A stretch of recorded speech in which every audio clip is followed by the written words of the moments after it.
Akashvani Kolkata FM প্রচার তরঙ্গে খবর পড়ছি অর্ক সেন। প্রথমে বিশেষ বিশেষ খবর। কেন্দ্রীয় অর্থমন্ত্রী নির্মলা সীতারামন আজ সংসদে 2025-26 অর্থবর্ষের অর্থনৈতিক সমীক্ষা পেশ করেন। আন্তর্জাতিক অস্থিরতা সত্ত্বেও ভারতের অর্থনৈতিক অগ্রগতি দৃঢ় এবং গতিশীল রয়েছে বলে সরকার জানিয়েছে। সংসদের উভয় কক্ষই দিনের মতো মুলতবি। প্রধানমন্ত্রী নরেন্দ্র মোদী বলেছেন, তার সরকার দেশের সার্বিক বিকাশের উদ্দেশ্যে রিফর্ম, পারফর্ম এবং ট্রান্সফর্মের নতুন যাত্রায় সওয়ার হয়েছে। উচ্চশিক্ষা প্রতিষ্ঠানে জাতপাত নিয়ন্ত্রণে বিশ্ববিদ্যালয় মঞ্জুরি কমিশন ইউজিসির সমতা বিধান সংক্রান্ত নতুন নিয়ম 2026 আপাতত কার্যকর করা যাবে না বলে নির্দেশ দিয়েছে সুপ্রিম কোর্ট। ৭৭তম সাধারণতন্ত্র দিবস উদযাপনের সমাপ্তি উপলক্ষে নতুন দিল্লির বিজয়চকে আজ বিটিং রিট্রিট শুরু হয়েছে। নাজিরাবাদের অগ্নিকাণ্ডের ঘটনায় বিরোধী দলনেতা শুভেন্দু অধিকারী আজ দলীয় বিধায়কদের নিয়ে ঘটনাস্থল পরিদর্শন করেন। রঞ্জি ট্রফি ক্রিকেটের শেষ ম্যাচে বাংলা হরিয়ানার বিরুদ্ধে ব্যাট করছে। আসছি বিস্তারিত খবরে। আন্তর্জাতিক অস্থিরতা সত্ত্বেও ভারতের অর্থনৈতিক অগ্রগতি দৃঢ় এবং গতিশীল রয়েছে বলে সরকার জানিয়েছে। দেশের অভ্যন্তরীণ চাহিদায় অর্থনীতির মূল চালিকা শক্তি হিসেবে কাজ করছে। কেন্দ্রীয় অর্থমন্ত্রী নির্মলা সীতারামন আজ সংসদে 2025-26 অর্থবর্ষের অর্থনৈতিক সমীক্ষা পেশ করেন। ইতিবাচক অগ্রগতির কথা উল্লেখ করে তাতে জানানো হয়েছে, 2026-এ প্রকৃত জিডিপির হার 7.4% বাড়তে পারে। 2027 অর্থবর্ষে এই হার 6.8 থেকে 7.2% বাড়ার পূর্বাভাস রয়েছে। সমীক্ষায় অভ্যন্তরীণ চাহিদার পাশাপাশি শহরাঞ্চলে ভোগব্যয় বৃদ্ধি অর্থনৈতিক কর্মকাণ্ডকে আরও বাড়িয়ে তুলেছে বলে উল্লেখ করা হয়েছে। দেশে কর কাঠামো সংস্কার এই ভোগব্যয় বৃদ্ধিতে সহায়ক হয়েছে। 2026 সালে কৃষি ও কৃষি সংক্রান্ত পরিষেবার ক্ষেত্রে 3.1% বৃদ্ধি পাবে। বছরের প্রথম অর্ধে শিল্প নির্মাণ ক্ষেত্রে 8.4% বৃদ্ধি হতে পারে। ওই একই সময় পরিষেবার ক্ষেত্রে মোট মূল্য সংযুক্তির পরিমাণ 9.3% বাড়বে। দেশে অনুৎপাদক সম্পত্তির মোট অনুপাত বহু দশকের মধ্যে সর্বনিম্ন 2.2% দাঁড়িয়েছে। 2025 অর্থবর্ষে পণ্য ও পরিষেবার ক্ষেত্রে ভারতের মোট রফতানি রেকর্ড 8,25,300 কোটি মার্কিন ডলারে পৌঁছেছে। 3 বছর আগে 6.5% থেকে ভারতের আর্থিক বৃদ্ধির হার 7%-এ পৌঁছেছে বলে কেন্দ্রীয় সরকারের মুখ্য অর্থনৈতিক উপদেষ্টা ডক্টর ভি অনন্ত নাগেশ্বরন জানিয়েছেন। নতুন দিল্লিতে আজ সংবাদ মাধ্যমের সঙ্গে অর্থনৈতিক সমীক্ষা নিয়ে কথা বলার সময় তিনি বলেন, কোভিডের আগে মোট অভ্যন্তরীণ উৎপাদন জিডিপি বৃদ্ধির হার ছিল 6.4%, যা 2025 অর্থবর্ষে 6.5%-এ দাঁড়িয়েছে এবং পরের বছর এই বৃদ্ধি 7.4%-এ পৌঁছে যাওয়ার সম্ভাবনা রয়েছে। If you look at the last few years in comparison to pre-COVID average, real GDP growth pre-COVID was 6.4% and in FY25 was 6.5, and this year, as I said, Mosby is predicting 7.4.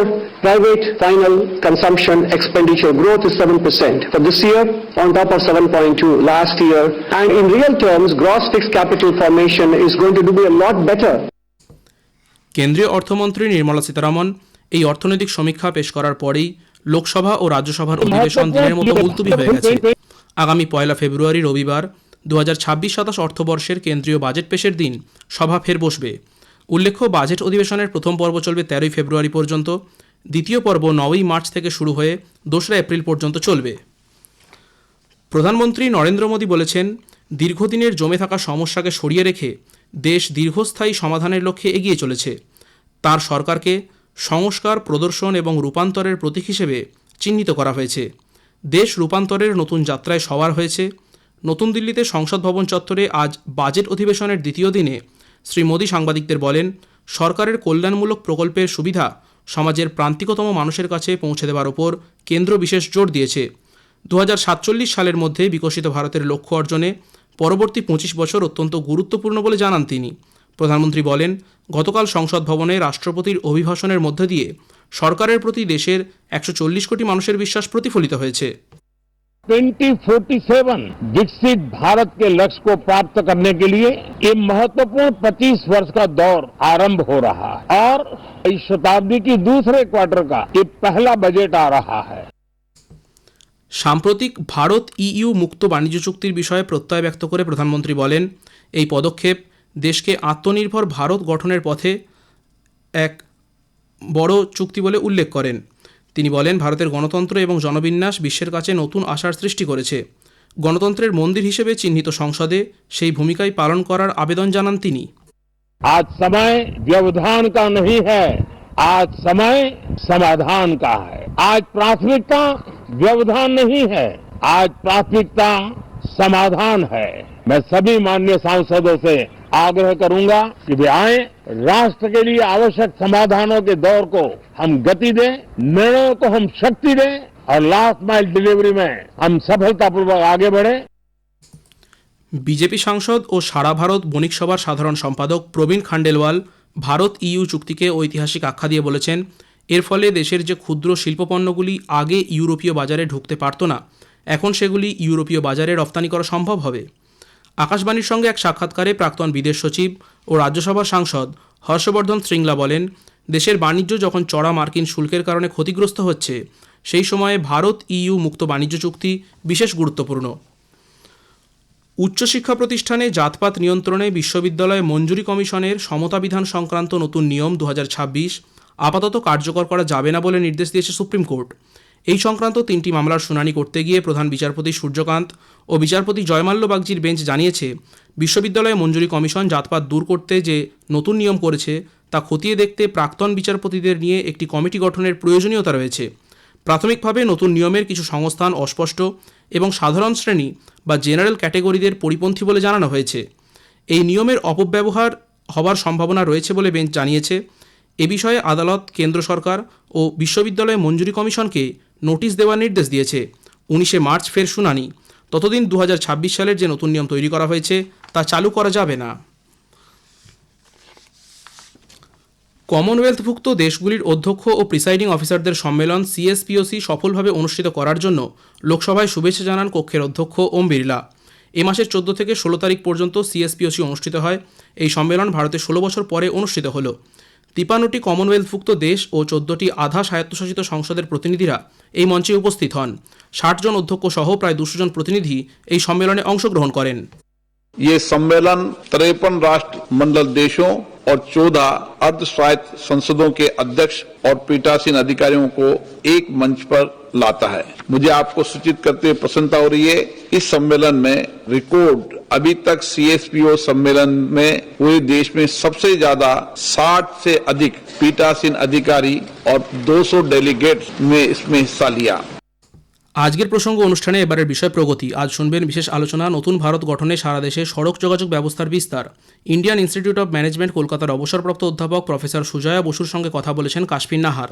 আকাশবাণীর সংবাদ বিভাগ প্রযোজিত অনুষ্ঠানটি শুনবেন আজ রাত 8টায় Gitanjali, DTH Bangla এবং আকাশবাণী সংবাদ কলকাতা সোশ্যাল মিডিয়া প্ল্যাটফর্মে। খবর শুনছেন এফএম প্রচার তরঙ্গে। আমাদের সংবাদ শোনা যাবে ইউটিউব চ্যানেল আকাশবাণী সংবাদ বাংলা, ফেসবুক, ইনস্টাগ্রাম আকাশবাণী সংবাদ কলকাতা এবং এক্স হ্যান্ডেল এআইআর নিউজ কলকাতাতে। 77তম সাধারণতন্ত্র দিবস উদযাপনের সমাপ্তি উপলক্ষে নতুন দিল্লির বিজয়চকে আজ বিটিং রিট্রিট শুরু হয়েছে। এই অনুষ্ঠানে রাষ্ট্রপতি দ্রৌপদী মুর্মু, উপরাষ্ট্রপতি সিপি রাধাকৃষ্ণন, প্রধানমন্ত্রী নরেন্দ্র মোদী সহ অন্যান্য কেন্দ্রীয় মন্ত্রীরা উপস্থিত আছেন। ভারতীয় সেনাবাহিনী, নৌবাহিনী, বিমান বাহিনী এবং কেন্দ্রীয় সশস্ত্র পুলিশ বাহিনীর ব্যান্ডগুলি এই অনুষ্ঠানে অংশ নিয়েছে। বিজেপি দক্ষিণ 24 পরগনার নাজিরাবাদে আনন্দপুরের অগ্নিকাণ্ডের ঘটনায় শাসক দল এবং প্রশাসনকে দায়ী করেছে।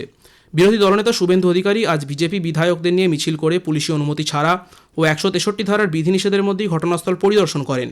পরে সাংবাদিকদের প্রশ্নের উত্তরে তিনি অভিযোগ করেন, স্থানীয় তৃণমূল কংগ্রেস এবং থানাগুলির জন্য কলকাতা সহ শহরতলির এক বৃহত্তর অংশ যৌতুকগৃহে পরিণত হয়েছে।